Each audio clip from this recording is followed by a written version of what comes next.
Within the vast tapestry of beverage history lies a mesmerizing story that often gets overlooked amidst the magnificence of its lasting impact.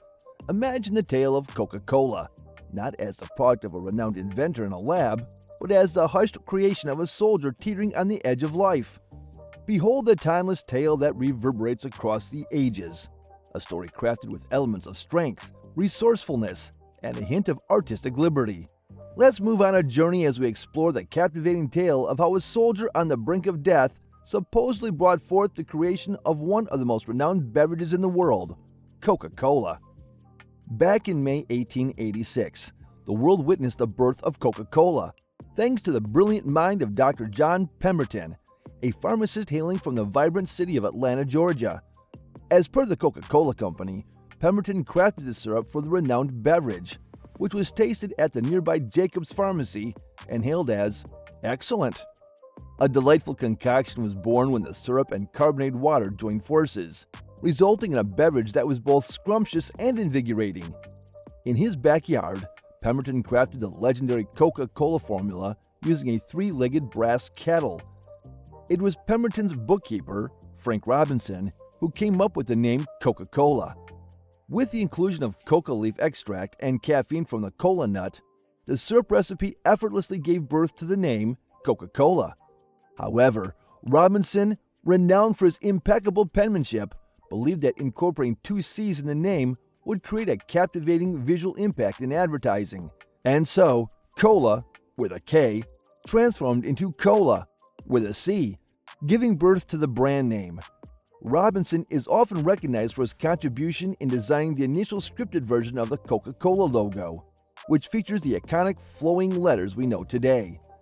In a quaint corner of Atlanta, on a fateful day in history, a delightful concoction made its debut. It was at the esteemed Jacob's Pharmacy that the eager public savored the very first sip of this refreshing elixir.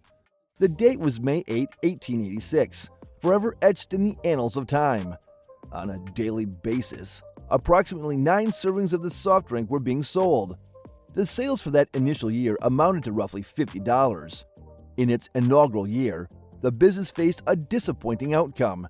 Pemberton incurred expenses exceeding $70 in his endeavor to bring the drink to life, ultimately resulting in a financial setback. Back in 1887, a specific Atlanta pharmacist and businessman named Asa Candler made a significant move. He decided to acquire the formula for Coca-Cola from Pemberton, a fellow entrepreneur, for a sum of $2,300. Regrettably, Pemberton's life was cut short a mere few years later. In the late 1890s, Coca-Cola became a beloved fountain drink in America, thanks to Candler's relentless marketing efforts. Under Candler's leadership, the Coca-Cola Company experienced a remarkable surge in syrup sales during the period from 1890 to 1900. Contrary to the Coca-Cola Company's denial, historical evidence strongly suggests that prior to 1905, the soft drink, marketed as a tonic, contained extracts of cocaine along with a stimulating kola nut. Although cocaine wasn't deemed illegal until 1914, Live Science reports that Candler started eliminating cocaine from the formula in the early 1900s. It's possible that remnants of cocaine lingered in the renowned beverage until 1929, when scientists successfully refined the process of extracting all psychoactive components from the coca leaf extract. By the turn of the century, Coca-Cola had achieved widespread sales across the United States and Canada, thanks in large part to the significant role of advertising in its success. During that period, the company started distributing syrup to independent bottling companies that were authorized to sell the beverage. Even in the present day, the soft drink industry in the United States continues to operate under this fundamental principle. In the bygone era before the 1960s, carbonated beverages were a delightful indulgence for both residents of quaint small towns and bustling metropolises. Locals savored these fizzy concoctions at the charming soda fountains or the inviting ice cream saloons. The soda fountain counter, commonly found in drugstores, was a popular gathering spot for people of all ages. The soda fountain, once a beloved fixture often found alongside lunch counters, saw a decline in its popularity as commercial ice cream, bottled soft drinks, and fast food restaurants gained traction. In the year 1985, specifically on April 23rd, a new formula known as New Coke was introduced. This decision was made due to a decrease in sales caused by a highly competitive cola market. Unfortunately, the new recipe was deemed a complete flop. The introduction of the new recipe for Coca-Cola was met with an intense and passionate backlash from its loyal fans.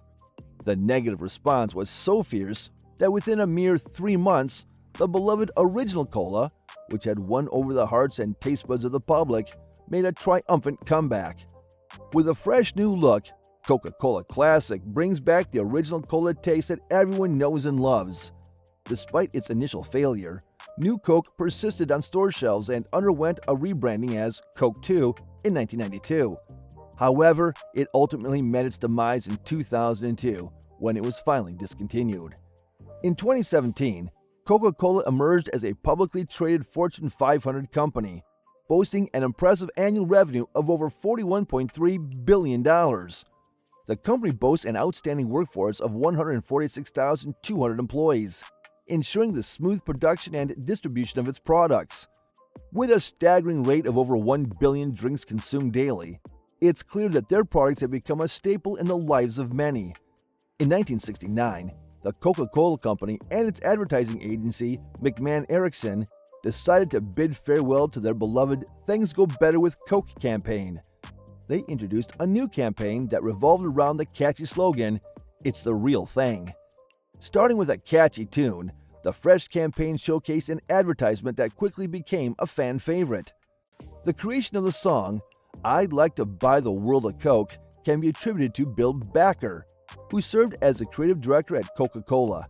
He described to songwriters Billy Davis and Roger Cook his vision of a song that personified the entire world, a person that the singer would want to assist and understand. "I'm uncertain about the beginning of the lyric, yet the final line is evident in my mind." He produced a paper napkin, upon which he had hastily written the phrase, "I'd like to buy the world of Coke and keep it company." February 12, 1971 marked the day when "I'd Like to Buy the World of Coke" was sent out to radio stations across the United States. It was a complete failure. The ad was met with strong disapproval from Coca-Cola bottlers, who were unwilling to purchase airtime for it. Whenever the ad was aired, it went completely unnoticed by the public. Backer managed to convince McCann to persuade Coca-Cola executives that the ad could still work, but it required a visual element. After much consideration, the company gave the green light to a budget of over $250,000 for the filming, making one of the most substantial investments ever made for a television commercial. In July 1971, a television ad called "I'd Like to Buy the World of Coke" made its debut in the United States, sparking an immediate and dramatic response. In November of that year, Coca-Cola and its bottlers were inundated with over 100,000 letters regarding the ad. The song was in such high demand that numerous individuals reached out to radio stations, requesting the DJs to play the commercial. "I'd Like to Buy the World of Coke" created a profound and enduring bond with the audience. This commercial is often hailed as one of the greatest of all time, as confirmed by numerous advertising surveys. Even more than 3 decades after its creation, sheet music for the accompanying song continues to be in high demand. Decades after its initial release, the commercial made a remarkable comeback, capturing the attention of viewers once again. It even made a memorable appearance in the final episode of the popular TV series Mad Men in Bellis Mary. The story behind Coca-Cola's origins may be surrounded by mystery and folklore, but there is no denying the profound influence it has had on global culture and business.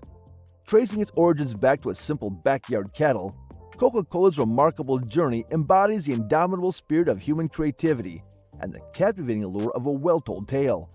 From the musings of a dying soldier to the experiments of a visionary pharmacist, the legacy of Coca-Cola continues to endure. It stands as a testament to the timeless appeal of a simple pleasure that is enjoyed by billions around the world.